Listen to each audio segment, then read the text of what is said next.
Shadow's an iconic name in American motorsport, in British motorsport, in world motorsport. Can-Am, Formula One, you name it. We are so fortunate the GRRC brought the Can-Am cars to members meeting in the spring. The noise, the sight, the feeling, literally the rolling thunder, the earth moved for everyone. They're back, and they brought their single-seater buddies with them. And we have a little 20-minute chat now, and the lineup is quite. I'm going to do the standard chat show thing from the far end. Pass him a microphone. Introduce yourself, sir. Hello, everybody. Kyle Tilley. I have the privilege of looking. Well, my team has the privilege of looking after the Shadows while they're here in the UK, and yeah, I have the easy job really. These gentlemen all did it in period, and yeah, now we have the easy bit, and obviously I'll now hand you over to Jim, who is the owner of the Shadow collection. So he's. I'm Jim Bartell, and I own 7 of the cars that are here. I've specialized, if we call it that, in specializing in the Can-Am and the 5,000 cars, and most of the cars here were driven by Jackie Oliver. It took 20 years, piece by piece, to find them in pieces all over the U.S. and put them together, and we brought them here for the first and the last time, and for the 50th anniversary of Jackie Oliver's championship in the DN4 he's driving this weekend. Next in line, Penny. I'm Penny Nichols. I'm Don Nichols' daughter. 50 some odd years ago, I ran around with some of these guys, and on the circuit, made lunch, did timing and scoring, took care of them, took care of the team. And it's been an honor to see this display here today, and never say never. That's right. And next in line. There are several things in life that bring back memories, and this is unique for me. And the person that I'd like to thank is Don Nichols, because if he hadn't had the vision and the enthusiasm and the madness in which to start the Shadow team, we would not be here. But we wouldn't be here for another reason. If the enthusiasm of James here took the risk and the pain in which to get all the cars and restore them so we could actually drive them up the hill. So without that memory of 50 years ago, what I used to do, those 2 gentlemen stand out for me, so I really would congratulate them on taking it.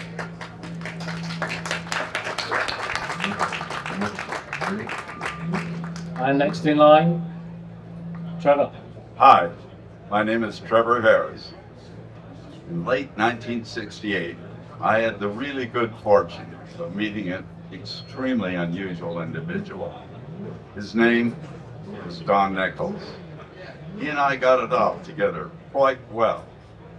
The unfortunate part of the whole story is he got terribly interested in a small vehicle I was designing, and as soon as he saw what it was to be, he said, basically, "We've got to do it." That was in late 1968. So I became the first designer of any Shadow race car. Thank you, Trevor.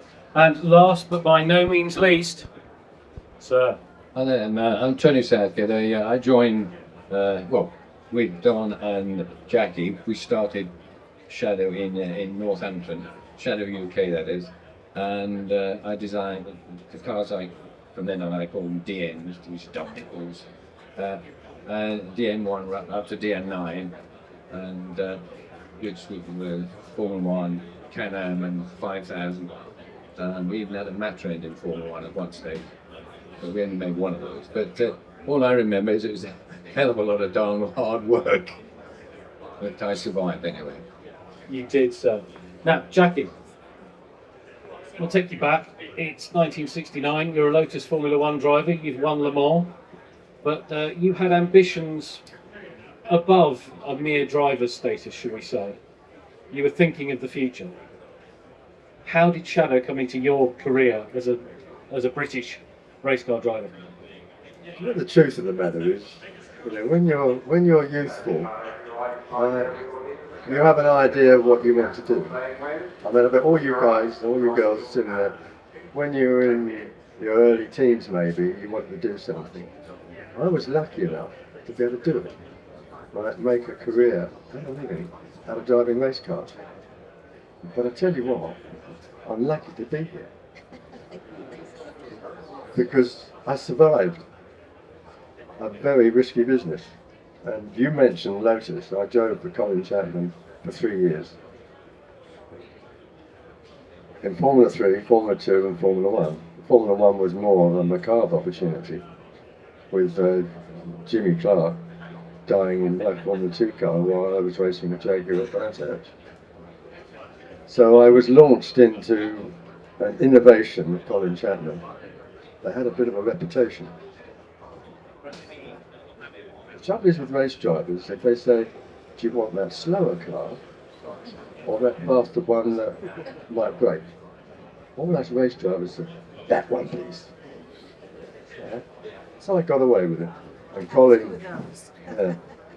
And I tell you a story about Colin, and I mean, all you guys probably know more about this than I do, but Jim Clark and Graham Hill took the Lotus 49 with the Cosworth engine to Zandvoort.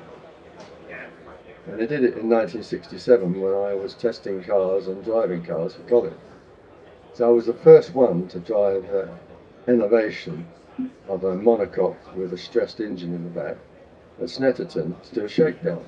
They put me in the car to shake the car down because Graham was late. So I did an installation lap. I went out of the pits.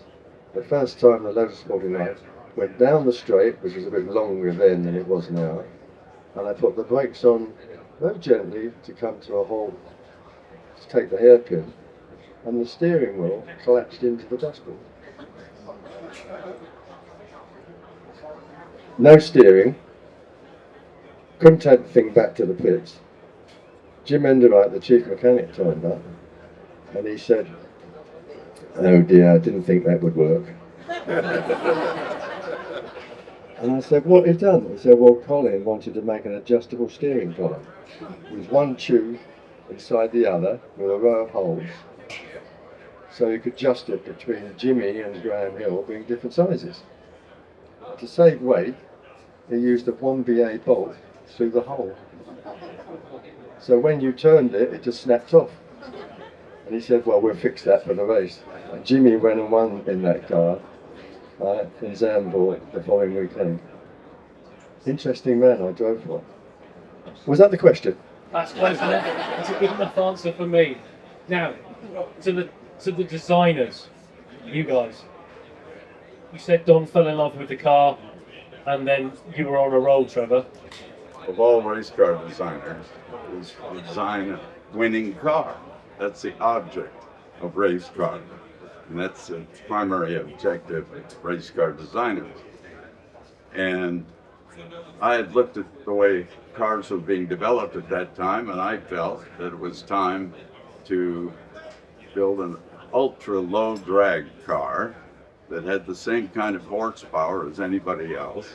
And because it was so low, because it was to have an extremely low center of gravity, it could be a bit narrower than normal cars. And in point of fact, it was a bit different from every other car in existence because the tires were smaller than had ever been put on a Can-Am car. And at the beginning of the project, Don and I, of course, decided that, of course, there would be no project whatsoever if Firestone wouldn't agree, or some tire manufacturer wouldn't agree to build the tires for the car. So the two of us had both had experience with Firestone people in the field, for me in particular, and I had experience running Firestone cars, and I know the new people. So the two of us went back to Akron one day. We had a meeting with them set up, and of course, typically meetings like that and discussions like that go on for days, months, years sometimes. But on that day that we met with the people at Firestone, after about a 2-hour discussion, they said, we'd like to discuss this. Could you guys, I and Don, leave the room for a few minutes? So we did. We came back, and on the spot, they said, we, Firestone, will do what you want to do. And the OD, the outside diameter of the front tires that I was proposing that they would make, would be 15 inches. And the OD of the rear tires was to be 18 inches. And the width of the rear tire was to be 18, and the width of the front tire was supposed to be about, that's the tread width, about 10 inches. They agreed to do that. So we were dumbfounded. We had no expectation of this happening so rapidly. That was in December of 1968. So Don and I left. We looked at each other. We grinned, and we expressed the sincere fact that we were really worried about how difficult this project might be. In fact, it was really the most difficult project automotive-wise I've ever been involved with, because there was a huge time crunch. The object was to be able to run the car in the 1969 Can-Am series. Well, of course, as it turned out, we barely got the first tires in time for the 69 Can-Am series, much less doing any testing or having a complete car. So the development took a year and a half. The whole project took way longer than I ever anticipated. It was way more complex because every normal part that we were used to using on a race car had to be reinvented. And of course, I was the only designer on the car. In that era, I didn't even have an assistant. So it was a nightmare from a work standpoint. And it was a nightmare from a lot of points of view. Just development, getting the tires late, they didn't come on time. Our chassis certainly didn't come together on time either. And it became an amazing project.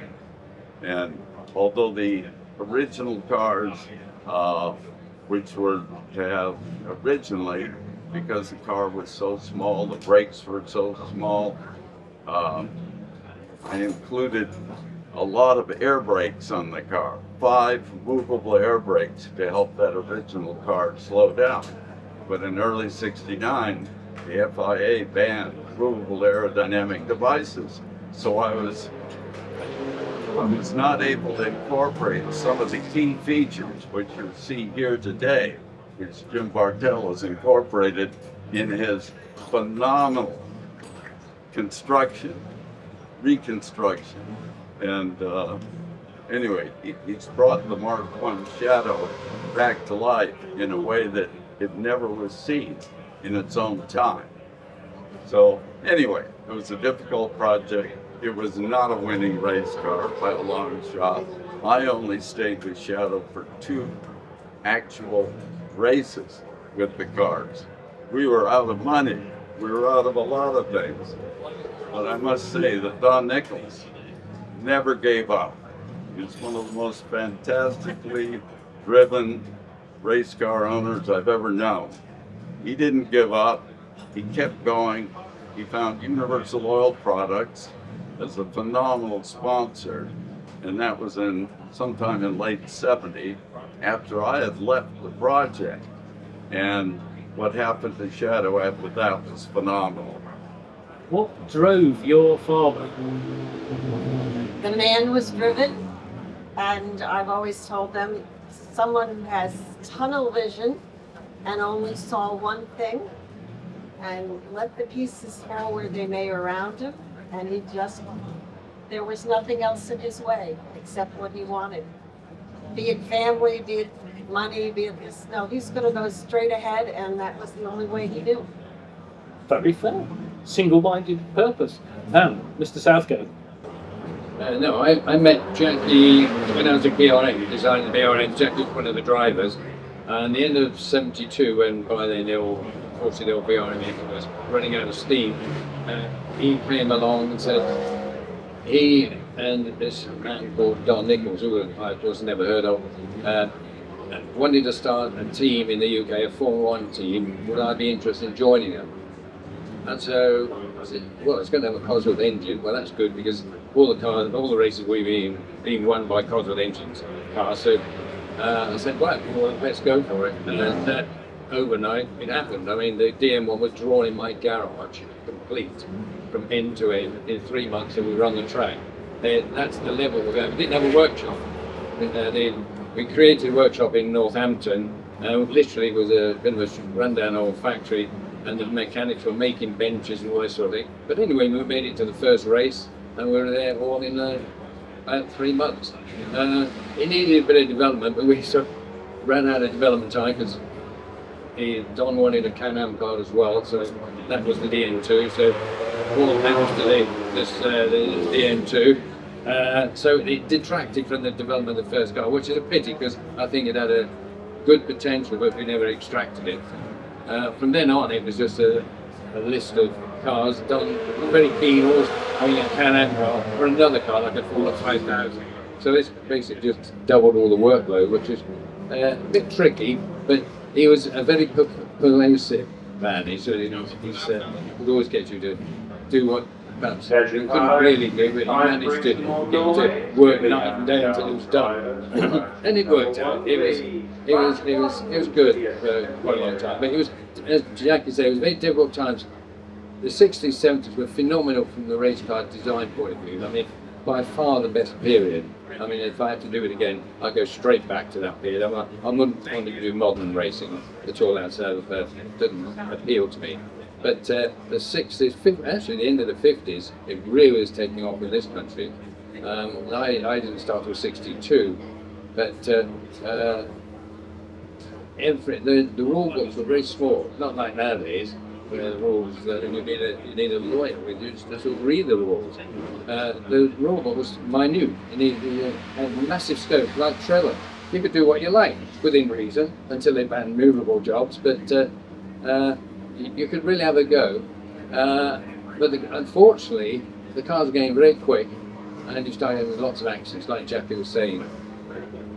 Because motor racing in those days was a type of business where you learn by your experience or your mistakes, and crashes and things like that. So every time there's nasty accident, let's put a bigger rollover bar on. These are the FIA, you can say this, and then they want rubber fuel tanks, or we want foam in the tanks, and so on, trying to make the cars safer. And it took quite a long time before it became very safe like they are now. I mean, a Formula 1 car is mostly safer than a road car. I mean, if they crash, nothing really happens. It's sort of shake their head and get out.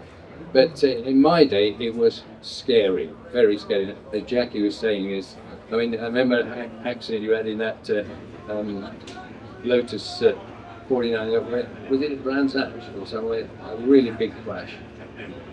He can't remember that. Yeah, we can talk about. You know, you had one of Well, what about the one with your BRM and front wheel fell off? Oh yeah. Hang on, no, it didn't fall off. The axle broke. The front axle broke, but because this is a B153, wasn't it? At Spain. First lap. Yeah. Going down to the hairpin, the axle sheared, but because the brake caliper and disc hold the wheel on, so the wheel didn't actually come off. But what it didn't stop. So you couldn't. The brakes didn't work. Anybody got their mobile phone? Put my name in. Right? 1970s Spanish Grand Prix, and you'll see me with no brakes. Well, there's brakes at the rear. Front ones didn't work. Right? T-bone the Ferrari at the hairpin, right? And I'm jumping out of a ball of fire. Yeah, I was about to say that. Well, I got away with it. Well, yeah, bear in mind the BRM, like the Ferrari, were V12 engines, the 4-cylinder engines, so they need a lot of fuel. We had 46 or 48 gallons on board. The Ferrari would have had the same, And as they went down to the hairpin, Jackie couldn't stop, and it was a very sharp banked hairpin, incredibly quite slow. And Jackie went straight in and T-boned Jackie Hicks in the Ferrari, and the whole lot went up like a napalm bomb. And the fuel ran down because his bank. The fuel ran down. It was on fire. He gets out of the way. Jack Hicks is a bit dazed and doesn't know what's going on because he didn't expect it. You know what was going to happen. If you know it on your phone, you'll see me jumping out of the fire, completely unharmed. I ran to the side. A big Spanish marshal saw this person jumping out of the ball of fire, running towards him. You know, you have tear-offs on the full-face helmet. The tear-offs, of course, are very thin, so they're all wrinkled. This marshal thought I was on fire inside. There you go, look, so show it to everybody else. The marshal thought I was on fire inside, so he tried to take my helmet off without undoing it. The only injury I had was a big bruise mark under my neck. Let me guess, big Luke Lane driver error, didn't it? So no, it's my fault. However, the next race we have better axles. Better axles, I'm sure you do. Now I know you guys have got a very packed schedule, so I'm going to go back to you, Jackie. What was it like? I mean, you raced to the end of '73 in Formula One. You won the Can-Am in '74. You came back to Formula One for a one-off drive in '77 with Shadow. What was it like juggling a North American series and a global series in F1? I'm interested to know, someone here in the audience, why are you coming to listen about Shadow? What does Shadow represent to you? Does anybody want to make a comment?